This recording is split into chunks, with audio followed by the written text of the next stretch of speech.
morning. It's trash day, so I'm collecting everything around the house that needs to go. As you know, our goal is to have only 2 bags of trash a week. We met that goal, and I will show you that that is in fact true. But first, I have to show you that my husky is begging to be vacuumed.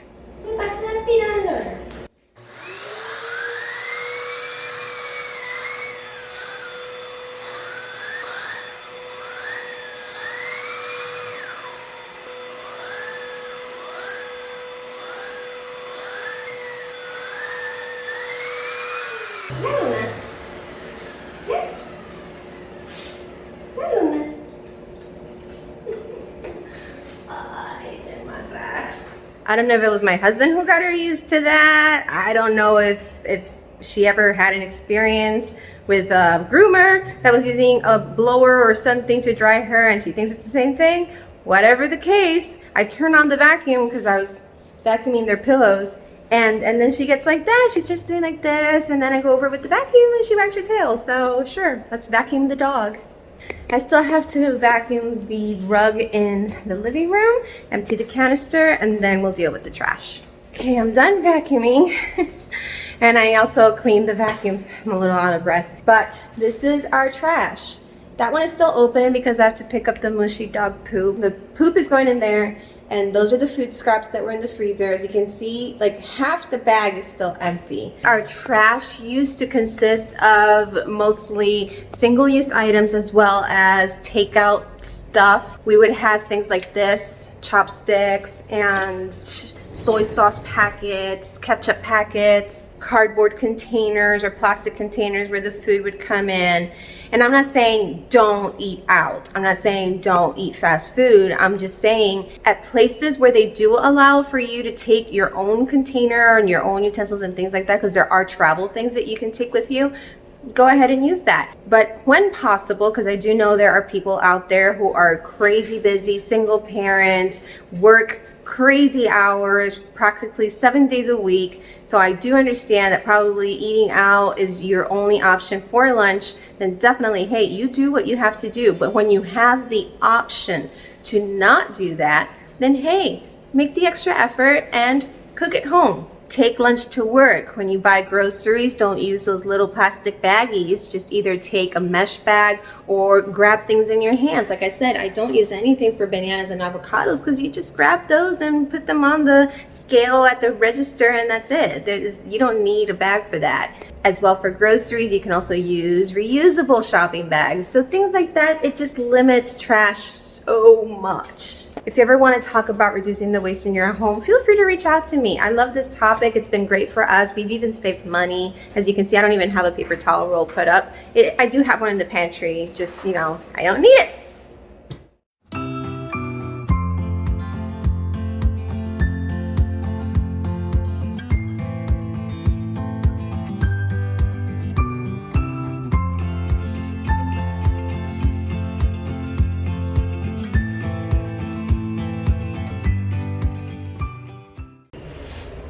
Raspberries are ready for the week. Ta-da!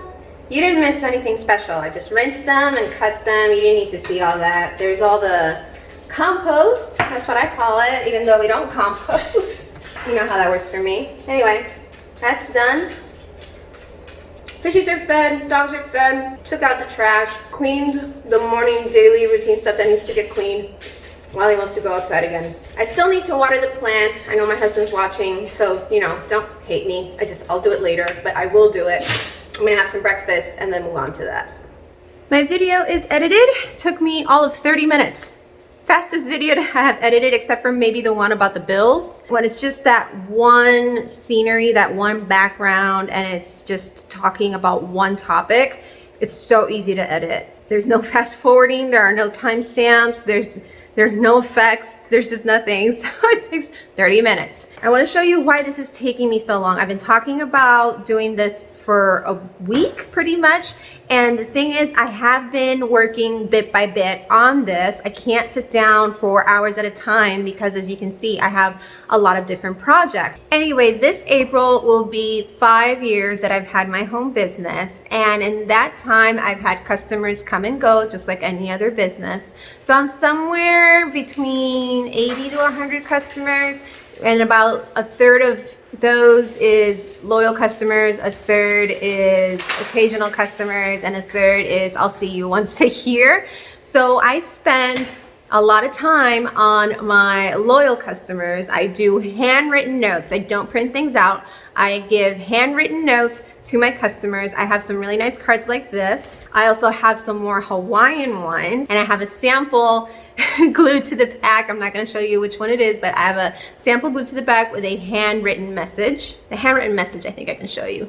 See, it's in my handwriting. This is how many I've prepared so far. Sometimes watching TV, sometimes when I'm waiting for something to finish on the computer. I still have this many to do.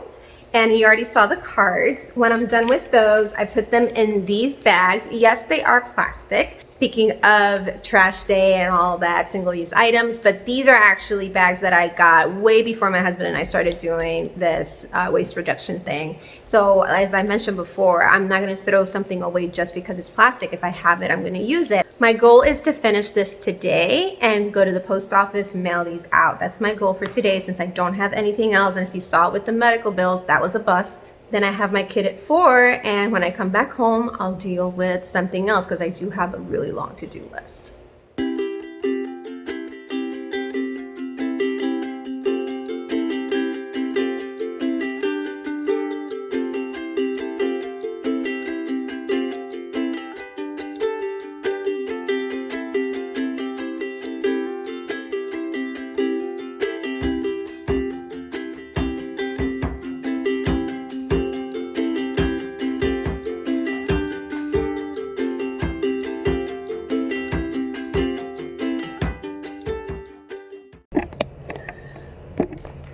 After a while, hand starts cramping because it's different from taking notes in school. As long as it was understandable, readable, it didn't matter. I take a lot of pride in my penmanship, which is why when I do something for somebody else, I not only grab the pen, but I take a lot of control over my hand. So it's not where I'm just kind of scribbling and then I let my hand go and it's moving everywhere.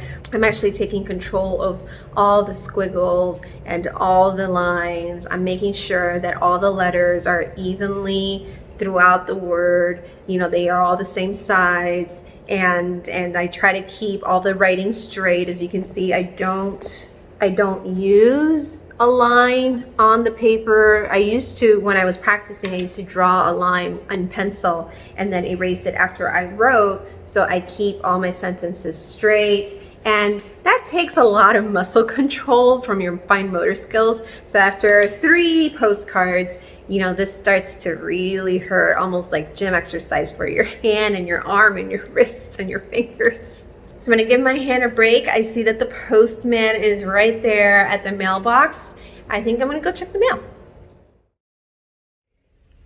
I didn't wanna talk about this until I had something really interesting to say, and I felt more comfortable talking about this with the public, but it's here, so let's just deal with it.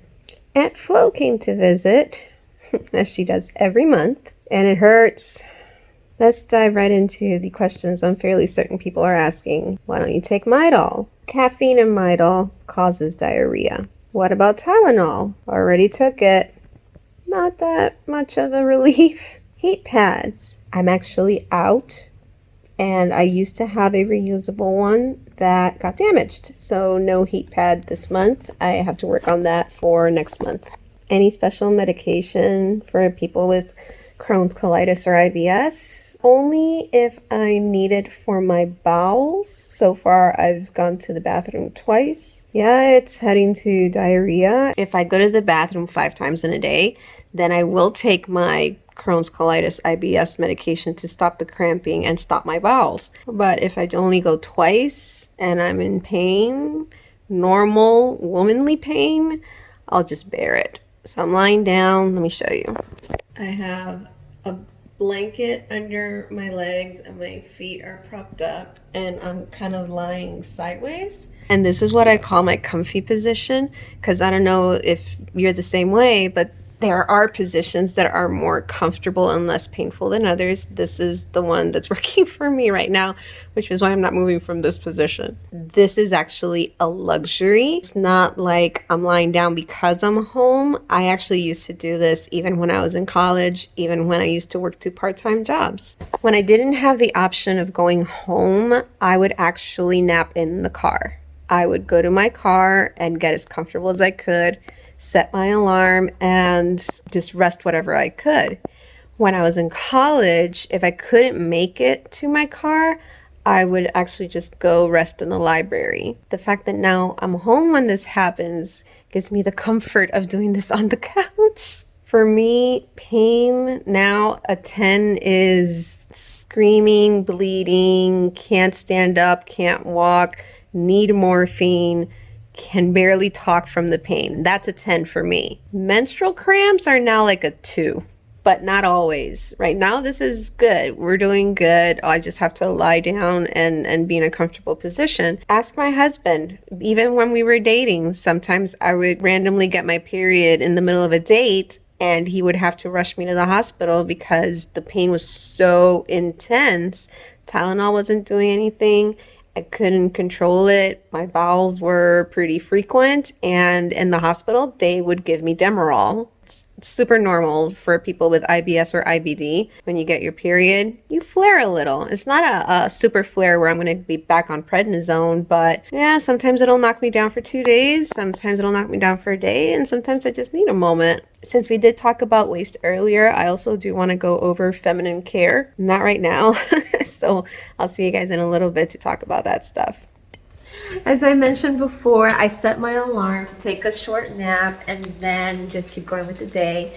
I went to my tutoring session at 4 and then actually stayed a little while to chat with my friend and her mom because she's actually leaving. Her mom was here in Hawaii visiting for some time. Lala. I also talked to my mom for a little while and also talked to my husband. Now I'm going to pick up where I left off this afternoon, making the handwritten notes for my customers. It's all right there on the island. But I also want to talk to you about feminine care, which I mentioned before. My channel is not a product review channel, so I'm not going to go in depth about these products. You can simply Google or put in the YouTube search bar the names of these items and you can watch hundreds of reviews. The only thing I'm going to tell you is that obviously not everything is meant for everybody. You got to find what works for you, what you're comfortable with, especially in this territory. It may or may not take you more than one try with different products to see what exactly works for you. In my experience, I switched from tampons to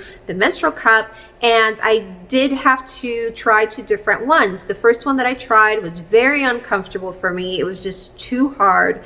And being that I have my intestinal issues and conditions, I can't just use any item. So I switched to a sensitive one. It varies from person to person. That's why you have variety. That's why you have different brands. That's why you have different sizes and shapes. And oh, if you start researching menstrual cups or you already use them, you know what I'm talking about. It's like buying toothpaste or bread. There's just so much out there to choose from. The other thing I switched to, I'm not super convinced about it. I am going to try a different brand. I just haven't gotten around to it, is going from disposable towels to reusable towels. As you can see, this one I've already used. It's completely clean. It actually looks completely new because it doesn't stain. This is bamboo cotton, so it's also very comfortable, very absorbent. The only thing I don't like about this, as you can see from the back, because they have really cute designs, they also don't really stick to your underwear and they don't actually stay in place. So I'm not too happy about it, but they do work fantastic. And people, we're in the age of washing machines. And if you're grossed out touching stuff that comes out of your body, I can't help you. But come on, we change babies' diapers, we pick up dog poop, we can definitely touch our own stuff. So I hand wash these just to get the most out of it that I can, and then I'll throw it in the wash and it is completely clean. It smells like laundry, really. So don't think that, oh, but I don't want to touch it. Okay, fine. If you don't want to, you don't have to. That's fine. But maybe that small change of something you don't want to do can save you literally hundreds of dollars a year on feminine care products. So you might think that a menstrual cup being $30 is something way out of budget for feminine care, but you're not buying this every month. You're actually using this for years. They give it a 10-year shelf life, but I mean, if it's ready to go before that, it's ready to go. I haven't purchased any feminine care products in about a year. I started using this last year, and the savings are incredible. The trash is controlled because of that. During this period, no pun intended, I actually can fill the whole wastebasket for the bathroom with feminine care products. Since I did the switch, there's no trash in there because toilet paper goes in the toilet and that's it. Then this, you rinse, you boil, you store, it's done. With this, you wash, you store, you're done. So again, if it's for you, it's for you. If it's not, don't feel bad, don't feel pressured. Just try it out, see if it works out, and help the planet and help your pocket.